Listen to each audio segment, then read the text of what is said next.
Hello అండి, welcome to my channel Shanvika kitchen. ఈరోజు షాన్విక కిచెన్లో నేను పన్నీర్ కూర అయితే వండుతున్నా. ఈ కూర అయితే రొట్టెలకు, అన్నంలకు, అన్నిట్లలో కూడా మంచి బెస్ట్ కాంబినేషన్ అనేది చెప్తా, చాలా బాగుంటుంది. అండ్ వీడియోలోకి వెళ్ళే ముందు ఒక చిన్న రిక్వెస్ట్ అండి, మీరు కనుక ఫస్ట్ టైం మన ఛానల్ని చూస్తే సబ్స్క్రైబ్ అయితే చేసుకోండి.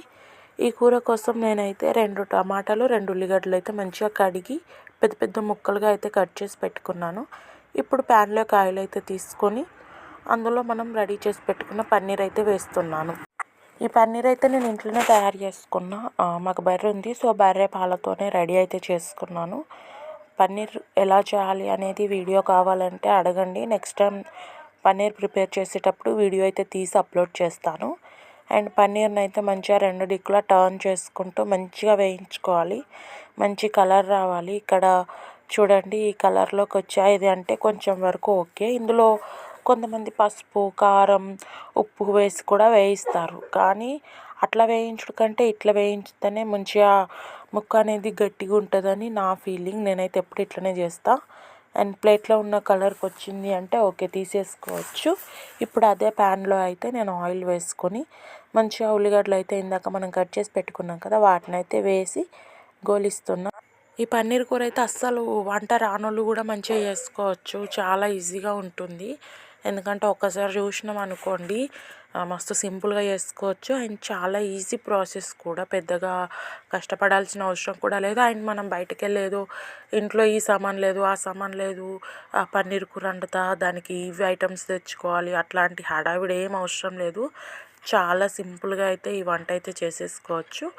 అండ్ ఇక్కడ నేను టమాటోస్ కూడా యాడ్ చేశాను. టమాటోస్ అండ్ ఉల్లిగడ్డలు 2 కూడా మంచి కలర్ వచ్చేంత వరకు కూడా వేయించుకోవాలి. అంటే కొంచెం ఆ టమాటా అప్పు అనేది కొంచెం అల్లు పట్టినట్టు, అంటే కొంచెం కూలబడినట్టు అయ్యిందనుకోండి, మెత్తబడినట్టు, అప్పుడు దాన్ని తీసేసుకోవచ్చు. ఇక్కడ నేను వీడియోలో చూపిస్తున్నాను కదా, అట్లా అయ్యిందంటే ఓకే, తీసేసుకొని దాన్ని అయితే మంచిగా మిక్సీ జార్లో వేసుకొని మిక్సీ అయితే పట్టేసుకోవాలి. కొంచెం మెత్తగానే పట్టుకోవాలి. అండ్ ఇప్పుడు అదే ప్యాన్లో మనమైతే నూనె పోసుకోవాలి. నూనె పోసుకొని అందులో ఆలుక్కాయలు, లవంగాలు, బండ పువ్వు, బగారాకు, చెక్క, నేనైతే ఇవి యాడ్ చేశాను. మీ దగ్గర ఇంకా వేరే బగారా సామాన్ ఏమన్నా ఉన్నా సరే వేసుకోవచ్చు అన్నట్టు, ఓకేనా. అయిన తర్వాత అయితే నేను ఒక 4-5 పచ్చిమిరపకాయలు అయితే కట్ చేసి పెట్టుకున్నా, వీటిని అయితే వేసుకున్నా. అయిన తర్వాత ఇప్పుడు నేను ఇక్కడ అవి మంచిగా గోలిన తర్వాత అల్లం వెల్లిగడ్డ అయితే వేసుకుంటున్నా.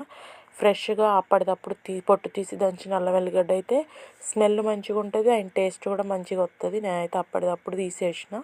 మీ దగ్గర కూడా అవైలబుల్గా ఉంటే అయితే వేసుకోండి. అండ్ ఇక్కడ నేను పసుపు కూడా వేసుకుంటున్నా, చూడండి మీరు. ఆ పసుపు వేసుకొని ఆ పసుపును కూడా కలిపిన తర్వాత మీ దగ్గర ఉంటే వేసుకోండి, లేకపోతే లేదు. మెంతాకు ఇది ఆప్షనల్, నా దగ్గర ఉంది ఆ టైంకి కాబట్టి వేస్తున్నాను. మీ దగ్గర ఉంటే కూడా మీరు యాడ్ చేసుకోండి. దీనివల్ల నాకు ఆ రోజు కర్రీకి అయితే ఎక్స్ట్రా టేస్ట్ అయితే యాడ్ అయింది. ఆ రోజు కుదిరినంత మంచిగా అయితే ఇంకెప్పుడు కుదరలేదు. ఈ వీడియో చేసిన రోజు అయితే కర్రీ టేస్ట్ ఎక్సలెంట్గా ఉంది. అంతకుముందు చేసినప్పటికంటే కూడా ఇది బెస్ట్ అనిపించింది నాకు.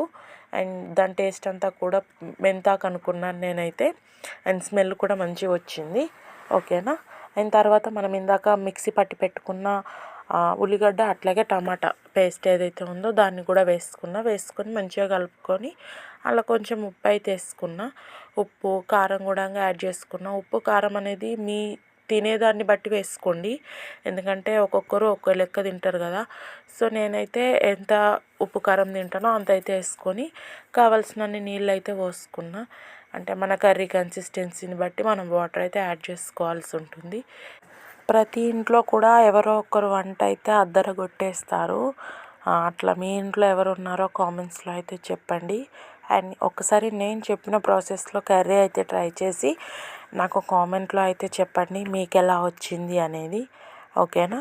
వాటర్ పోసేసుకొని మూత పెట్టేసుకున్నాను ఇక్కడ. ఇప్పుడు ఆ కర్రీ ఎగురుతున్న టైంలో అయితే నేను ఇందాక వేయించి పెట్టుకున్న పన్నీర్ ఏదైతే ఉందో దాన్ని అయితే కూరలో వేసుకొని మంచిగా కలుపుకొని ఇక పన్నీర్ ఉడకాలి. మనకు పన్నీర్ ఉడికితేనే కూర అనేది మంచిగా ఉంటుంది. అండ్ పన్నీర్ ఉడికి కూర అనేది దగ్గర పడాలి.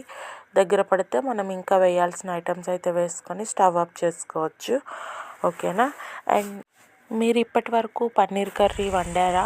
వండితే అంటే ఎట్లాంటి ప్రాసెస్లో వండారు అంటే నేను చెప్పిన స్టైల్లోనే వండిరా లేకపోతే మీరు వేరే స్టైల్ ఏదైనా ఫాలో అయ్యి వండారా అనేది నాకు కామెంట్స్లో అయితే చెప్పండి. అండ్ ఏ కాంబినేషన్లో ఈ పన్నీర్ కర్రీ తినడం మీకు ఇష్టం అనేది నాకైతే చెప్పండి, ఓకేనా. అండ్ కర్రీ కొంచెం దగ్గర పడుతున్న టైంలో నేనైతే మసాలా వేశాను, కొత్తిమీర పొడి అంటాం మేమైతే. ఆ క్లిప్ అయితే నా దగ్గర మిస్ అయింది, అందుకోసమే యాడ్ చేయలేదు. అండ్ తర్వాత ఒక 5 మినిట్స్ లో ఫ్లేమ్లో పెట్టి కొత్తిమీర కూడా వేసి స్టవ్ అయితే ఆఫ్ చేశాను. అండ్ కర్రీ అయితే చూడండి ఎంత బాగుందో, చూస్తుంటేనే నోట్లో అయితే నీళ్ళు ఊరిపోతున్నాయి. ఇది రొట్టెలోకి కానీ అన్నంలోకి కానీ బగారన్నం అయితే ఇంకా అద్దిరిపోతుంది. వీడియో నచ్చింది కదా, అయితే ఒక చిన్న లైక్ వేసుకోండి. Thanks for watching Shanvika kitchen. Like, comment, share and subscribe to my channel. Bye bye.